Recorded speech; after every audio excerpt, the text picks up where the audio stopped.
Pekný deň želám. Teraz sa pozrieme na pojmy, ako je fyzická osoba, právnická osoba, podnikanie, podnikateľ, podnik.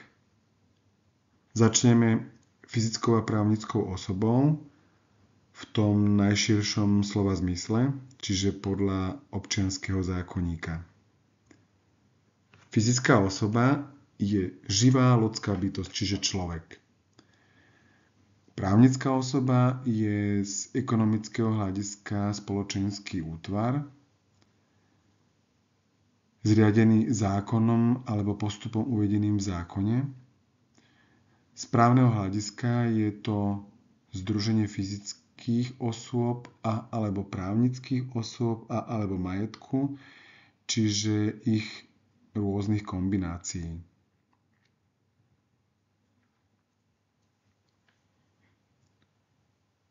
Fyzická osoba nadobúda spôsobilosť na práva a povinnosti narodením a dá sa povedať, že aj počatím. Napríklad dedič, ktorý ešte nie je narodený a napríklad zomrie jeho otec, ak sa živo narodí, tak sa stáva právoplatným dedičom. Druhý stupeň spôsobilosti je spôsobilosť na právne úkony a tu fyzická osoba nadobúda 18. vekom, ale existuje jedna výnimka v prípade, že im to úrady umožnia, je možné nadobudnúť plnoletosť aj manželstvom pred 18. vekom. A už ani rozvodom o túto plnoletosť neprídu.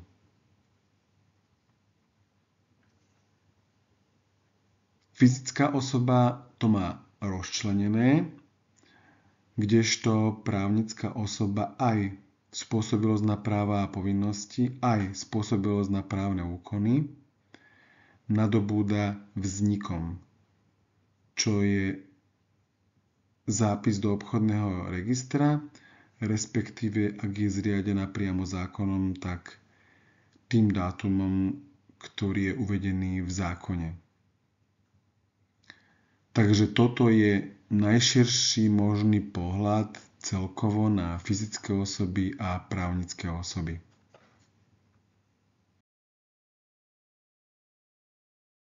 A teraz sa pozrieme na fyzické a právnické osoby, ktoré sú podnikateľom. Tie sú upravené už v obchodnom zákonníku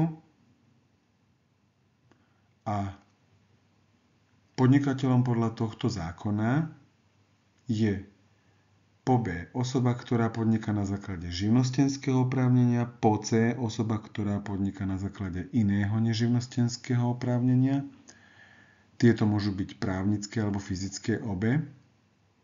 Po D iba fyzická osoba, tzv.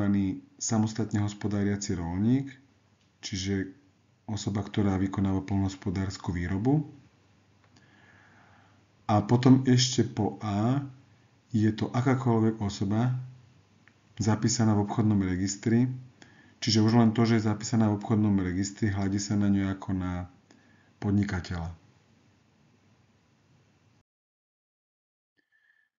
Teraz z množiny podnikateľov celkovej si pomenujeme, aké základné podmienky musí spĺňať podnikateľ fyzická osoba. Tie podmienky sú uvedené v živnostenskom zákone v paragrafe 6 a volajú sa, že všeobecné podmienky. Je to dosiahnutie veku 18 rokov, čiže je tam tá číslica 18, spôsobilosť na právne úkony a po C bezúhonnosť. Toto sú také podmienky, ktoré tvoria úplné minimum. Je to napríklad potrebné pre získanie živnostenského oprávnenia tej voľnej živnosti obchodnej. To preukázanie je veľmi jednoduché. Prídem s občianskym preukazom na živnostenský úrad, zistia mi z občianskeho, že mám 18 rokov, nemám obmedzenosť na právne úkony, mi zistia z občianskeho.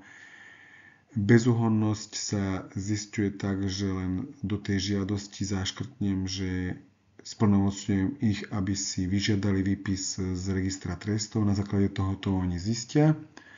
A už týmto ohlásením som splnil podmienky. Pričom akékoľvek iné podmienky sú prísnejšie a spresňujúcejšie. Čiže napríklad už len pre remeselnú živnosť potrebujem navyše preukázať výučný list.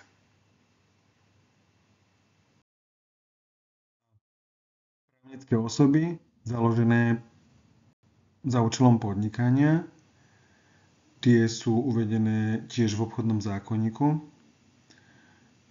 Sú to jednak obchodné spoločnosti a je to aj družstvo, ako do istej miery špecifická právna forma. Tá špecifickosť je predovšetkým v tej neuzavretosti počtu osôb, čiže je tam relatívne voľný vstup a voľný výstup z tejto právnej formy. A ten účel podnikania je len jeden z účelov. Často býva účelom aj zabezpečovanie hospodárskych, sociálnych alebo iných potrieb svojich členov.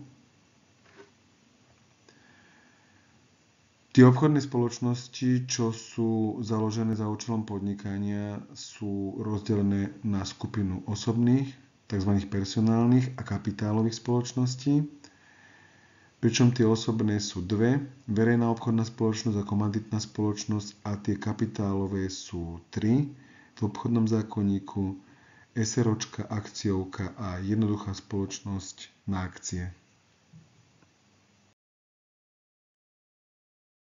Podnikanie je rovnako definované aj v obchodnom zákonníku, aj v živnostenskom zákone ako sústavná činnosť, čiže je to opakovaná činnosť, nie jednorázová, nahodilá. Vykonávaná je samostatne podnikateľom,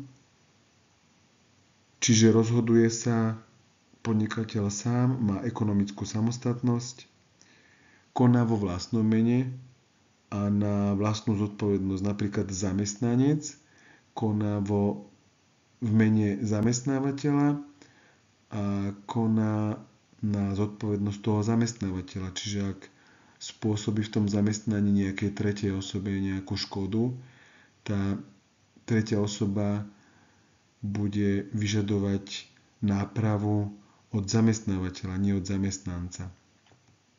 No a tým posledným znakom, asi najdôležitejším, je účel, a to je dosiahnutie zisku. Nakoniec sa pozrime na definíciu pojmu podnik, a to podľa obchodného zákonníka je relatívne veľmi jednoduchá. Je to súbor hmotných, nehmotných, ale aj osobných zložiek podnikania, čiže ľudí. A k podniku patria ešte veci, práva a iné majetkové hodnoty, ktoré patria podnikateľovi a slúžia alebo môžu slúžiť na prevádzkovanie podniku.